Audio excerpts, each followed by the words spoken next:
but basically that person never saw the report, never saw the call, meaning never saw the call, heard something, and decided that he or she, whoever the hell it is, sort of like almost a spy. I want to know who's the person that gave the whistleblower, who's the person that gave the whistleblower the information, because that's close to a spy.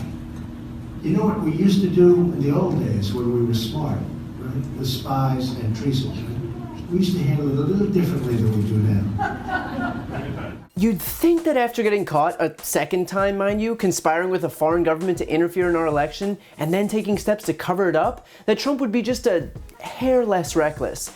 And yet this is audio of him suggesting that the person who gave the information to the whistleblower and exposed his criminal conduct should suffer the same fate as those who committed treason back in the good old days, which is a reference I'm sure you can figure out. Also, to be clear, Trump's suggestions of retaliation or threatening future whistleblowers who expose his own illegal acts is impeachable in and of itself. We have federal laws that specifically protect whistleblowers on the books since 1989. So for Trump to be actively searching for these people's identities, for him to publicly advocate for harm against them, is yet another illegal act, because that's clearly what he needs right now. And granted, Trump had enough on his plate before casually threatening the life of a federal official, because the whistleblower complaint in and of itself contains devastating information.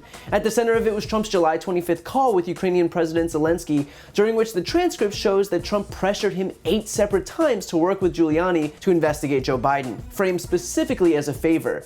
And that alone would have been enough to establish a quid pro quo, in that Trump made it clear that we give aid to Ukraine, but that he didn't feel like he was getting enough in return, before immediately broaching the idea of reciprocity.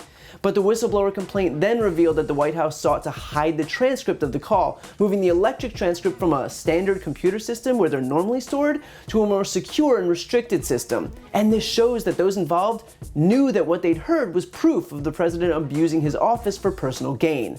And this apparently wasn't the only time. The whistleblower complaint outlined other instances where the White House hid the details of phone calls for political rather than security reasons, a point that the Democrats are likely to seize upon as the impeachment inquiry moves forward. The whistleblower complaint also asserts that multiple US officials had mentioned that a phone call or meeting between Trump and Zelensky would depend on whether Zelensky showed willingness to play ball. That is, to even humor the idea of a quid pro quo before Trump would entertain a meeting with him.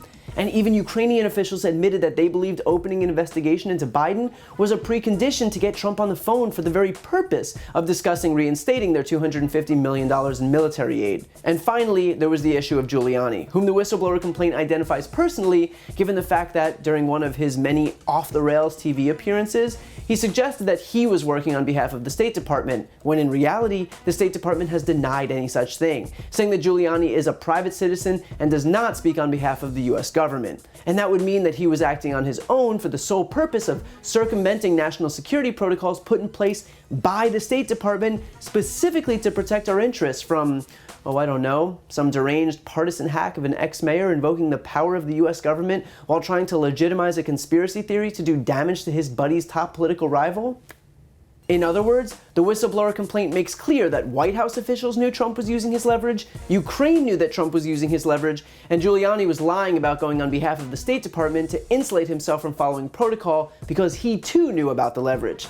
Can't imagine why Trump's Director of National Intelligence didn't want this complaint to be released. And so, like everything else he touches, Trump's crimes will continue to pile up, both those unearthed and those that he incurs in the process of trying to keep them hidden.